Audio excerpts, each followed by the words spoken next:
हम सब कभी ना कभी ये सोचते तो हैं कि भाई असल में हम हैं कौन।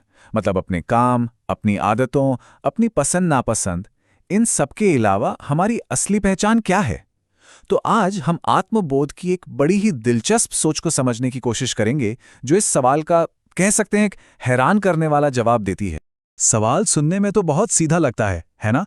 पर इसका जवाब हमारी पूरी जिंदगी देखने का नजरिया बदल सकता है। सवाल वही है, आखिर हम असल में हैं कौन? तो आत्मबोध के हिसाब से हमारी सबसे बड़ी मुश्किल पता है क्या है? गलत पहचान। हम अक्सर अपनी बदलती हुई भावनाओं को ही अपनी पक्की पहचान मान बैठते हैं। सोचिए, जैसे किसी दिन हम दुखी हैं तो हम ये मान लेते हैं कि मैं तो हूं ही एक दुखी इंसान। पर दुख तो बस एक हालत है, हमारी पहचान थोड़ी है।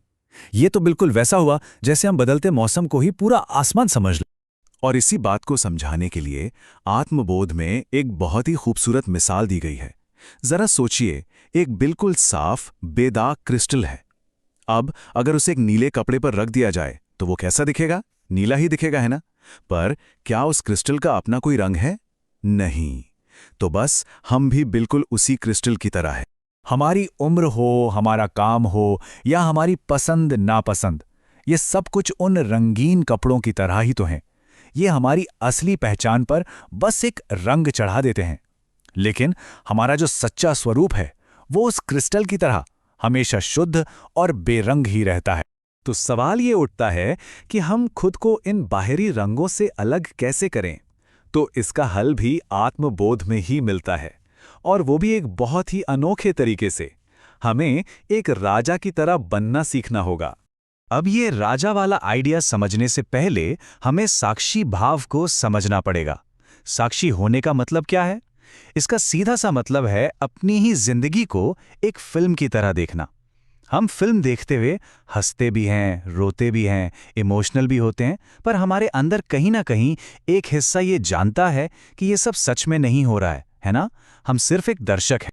तो आत्मबोध यही कहता है कि हमारी आत्मा यानी हमारा सच्चा स्वरूप एक राजा की तरह है। ये एक बहुत ही पावरफुल आइडिया है, पर इसका असली मतलब क्या है? मतलब इस तरह का राजा होने का क्या मतलब हुआ? चलिए एक ऐसे राज्य की कल्पना करते हैं जहां राजा को कोई हुक्म देने की जरूरत ही नहीं पड़ती। सिर्फ उसकी मौजूदगी, बस उसका वहां होना ही सबको अपना काम ठीक से करने के लिए काफी है। मंत्री अपना काम कर रहे हैं, प्रजा खुश है और सब कुछ अपने आप चल रहा है। और राजा राजा ने तो एक उंगली तक नहीं उठाई, वो तो बस शांति से सब कुछ देख रहा है। हमारी आत्मा भी बिल्कुल उसी राजा की तरह है। उसकी शांत मौजूदगी ही हमारे शरीर और मन को काम करने की ताकत देती है, जबकि वो खुद किसी भी काम में उलझती नहीं है। हे राजा वाला जो आइडिया है ये काफी गहरा है, लेकिन आत्मबोध हमें एक और खूबसूरत मिसाल देता है, ताकि हम ये समझ सकें कि अपनी ही जिंदगी के साक्षी बनने का मतलब असल में है क्या। कभी रात में आसमान की तरफ देखा है जब बादल तेजी से गुजर रहे हों? क्या लगता है? यही लगता है ना कि जैसे चांद दौड़ रहा हो। पर हम सब जानते हैं कि चांद तो अपनी जगह पर स्थिर है, असल में तो बादल दौड़ रहे हैं। बिल्कुल वैसे ही हमारे विचार और हमारी भावनाएं भी उन बादलों की तरह ही हैं। वो आते हैं और चले जाते हैं, कभी गहरे और तूफानी, तो कभी बिल्कुल हल्के और सफेद। पर हम वो बादल नहीं हैं, हम तो वो आसमान हैं, वो शांत और विशाल आसमान जिसमें ये सब कुछ हो रहा है।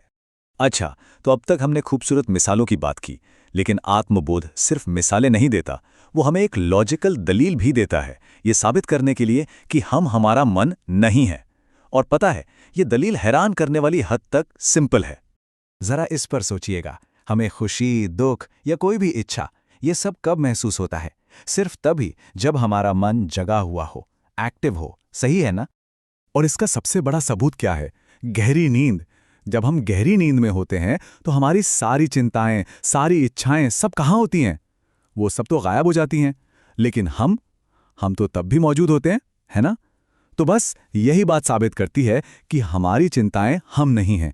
ठीक है, तो अब तक हमने ये तो देख लिया कि हम क्या नहीं हैं। हम ये शरीर नहीं है, हम ये मन नहीं है, और हम ये भावनाएं भी नहीं है। तो फिर सवाल उठता है कि बचा क्या? अगर ये सब हम नहीं हैं, तो फिर हम असल में हैं कौन?